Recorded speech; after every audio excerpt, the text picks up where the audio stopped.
अरे वो बस भी कर दें, अब तो लाइट भी आने वाली है। सुबह अरशद को बुलवा के सही करवा वही देंगे लग रहा है ना। मुझे ये दद्दू बेटा वही है। अभी ठीक हो जाएगा। मजदूरी कह के रहा नाम था पे ये नहीं फालतू दिखे काम लेता इतने है। ड्रामे चल रहे एक हैं। स्क्रू टाइट करने के 1000 रुपए लेता है। देखो तो सही, अभी कोई ना कोई जुगाड़ करके इसमें नई रूप फूकता हूँ मैं। बस ये 5 मिनट सब्र करना। 5 मिनट करते करते 1 घंटा होने वाला है। अब जो कोई काम आता नहीं तो उसमें घुसते क्यों हैं? अरे रे सब्र कर लो, अभी ठीक हो जाएगी। देखो तुम्हारा पूरा आंगन रोशनियों से नहा जाएगा। हाँ, कहा था ना कर दूंगा, ठीक हो गई। आपका कोई कमाल नहीं है, लाइट आ गई है। मैं तो कहती हूँ अपने अब्बू को ना अस्पताल लेकर जाओ, इनके दिमाग के स्क्रू टाइट करवाओ। ना, बिल्कुल नहीं। मुझे ये मशकूक नजरों से देखने की जरूरत नहीं है। दिमाग भी ठीक है मेरा, दिल भी बड़ा मजबूत है। बता, तुम अपनी बताओ। जब से आए हो बहुत चुप चुप हो, खैरियत है ना? नहीं अब्बू। क्या हुआ? अम्मा सीधी और साफ बात है। बहन बेटियां जो है ना, वो स्कूल कॉलेज नहीं अपने घर जाती अच्छी लगती हैं।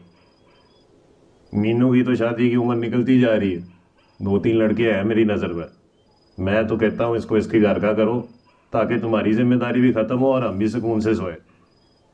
भाइयों के लिए जवान बहन का घर पे बैठे रहना मर जाने का मुकाम होता है।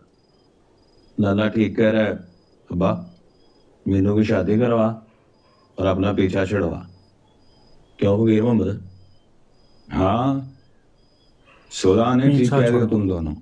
लड़की का फर्ज जितनी जल्दी पूरा हो जाए उतना ही अच्छा है।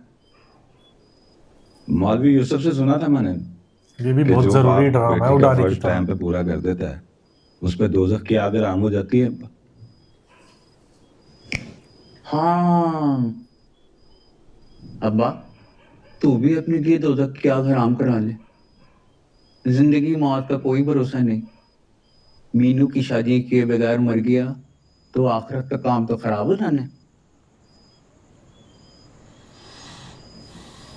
ठीक है, तुम भाइयों की यही सलाह है तो हाँ भी तैयार। करते हैं मीनू की शादी। क्यों मीनू? नहीं अब्बा, मुझे पढ़ना है। चुप कर, फैसला हो गया। वो बड़ों की बातों में बोलकर क्यों बेहयाई कर रही है? अब्बे का फैसला पत्थर पे लकीर है। हम अब्बे के फैसले को जमीन पर नहीं आने देंगे। फैसला इनका तेरे भाई उनका। ठीक कहते हैं मीनू, तेरी अब शादी की उम्र है, तुम्हारी जिम्मेदारी भी है। बस शादी कर और सुखी रह। जज़ाकल्लाह। तो फिर अब तय हो गया ना कि हम मीनू की शादी कर रहे हैं। बिल्कुल। तो तुम सब भाई अपनी बहन की शादी पे कितना कितना हिस्सा डालोगे? मेरे पास नहीं है पैसे मीनू की शादी मैं भी सोचा यार। फी भाई 50-50 हजार। हाँ, ठीक है। मेरी दूध दवाई का टाइम हो गया है। डॉक्टर ने कहा है वक्त पे खाना, नहीं तो गुर्दों की दर्द कहीं पथरी ना बन जाए। अब्बा, मैं जरा अड्डे तक हुआ हूँ। वो मालिक ने कहा था बस की कमानियां खुलवानी है। अल्लाह हाफिज। हो गए साइड सारे। तो वो तो मैं याद ही नहीं रहा। स्मार्ट है बाप। उस्ताद इकबाल ने बुलाया मुझे अब्बा, मैं जरा बात सुन के आया उसकी। तू भी आराम कर ले अब्बा, आधी रात हो गई है।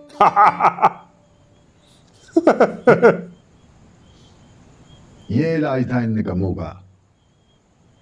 मीनू तू कॉलेज की तैयारी कर, क्या? देखता हूँ मैं कौन तुझे क्या? ओहो, वाह भाई वाह।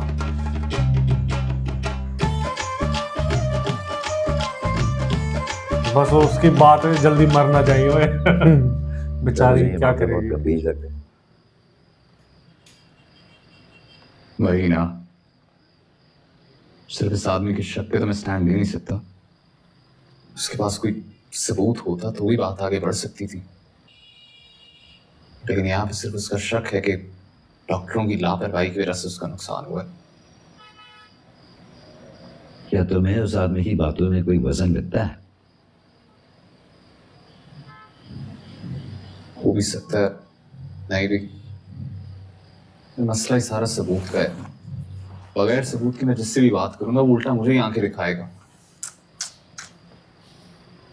डॉक्टर सिद्रा बहुत सीनियर और तजर्बेकार गायनेकोलॉजिस्ट है, सिर्फ शक की बुनियाद पे मैं उनके खिलाफ खड़ा नहीं हो सकता। बेटा वास्तव है ये तजुर्बेकार लोग ही बहुत बेकार काम कर जाते हैं। बेटा मेरा मशवरा है कि तुम मलाइका से इस बारे में बात करो ना। उस आदमी ने जो कुछ तुम्हें बताया है वो उससे शेयर करो। वो भी तो ओटी में मौजूद थी ना।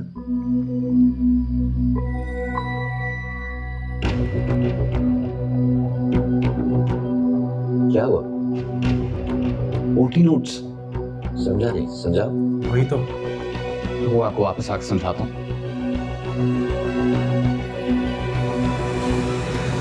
सबूत मिल गया, देखने जा रहा है। सर मेरा नाम तो नहीं आएगा ना? तुम्हारा नाम मालूम ही नहीं है जावेद।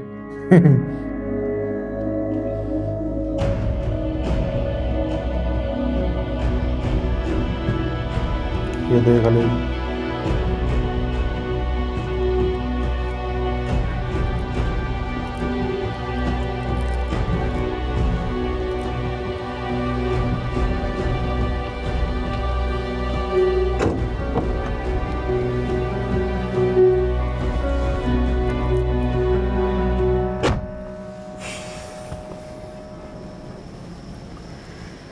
मुझे क्यों लग रहा है कि तुम कुछ गलत करने वाले हो? गलत को ठीक करने की कोशिश कर रहा हूँ।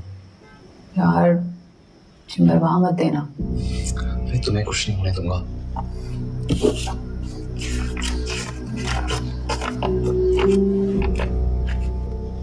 ये कहाँ से निकलवा है? वो छोड़ो, पहले मुझे बताओ जो मैं समझाऊँ वो ठीक समझाऊँ। पहले मुझे ये तो समझाओ कि तुम क्या समझ रहे हो। इतनी ज्यादा हेपरिन क्यों दी है डॉक्टर सिद्रा ने?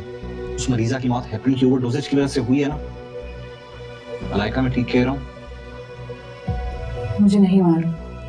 अरे क्या बात करती हो यार, तुम ओटी में मौजूद थी, डॉक्टर सिद्रा को असिस्ट किया तुमने, और ये ओटी नोट चीख चीख कर कह रहा है कि ज्यादा हेपरिन दी गई है उस मरीज को। तुमने दी थी? नहीं, वो पेशेंट डॉक्टर सिद्रा की थी, उसका केस भी उन्होंने ही लिया था। मैं तो डिलीवरी के बाद वार्ड चली गई थी। हाँ तो फिर डरने वाली क्या बात है? इसके ऊपर डॉक्टर सिद्रा के सिग्नेचर है, तुम्हारे नहीं। सारी जिम्मेदारी उनकी है, ऐसा है कि नहीं? है तो फिर घबराने वाली क्या बात है? मुझे सिर्फ इतना बताओ कि हेपरिन की ओवरडोज से मरीज की मौत हो सकती है ना? तो तुम भी अच्छी तरह जानते हो कि हो सकती है। बस यही कंफर्म करना था। फंस ना जाए चक्रों में। चलो चलता हूँ, सुबह मिलते हैं। लेकिन तुम करने क्या वाले हो ये तो बताओ। मुझे नहीं पता मैं क्या करने वाला हूँ या मेरे साथ क्या होने वाला है, लेकिन इतना जरूर जानता हूँ कि जो भी करूँगा ठीक ही करूँगा। चलता हूँ। Okay bye. बाय।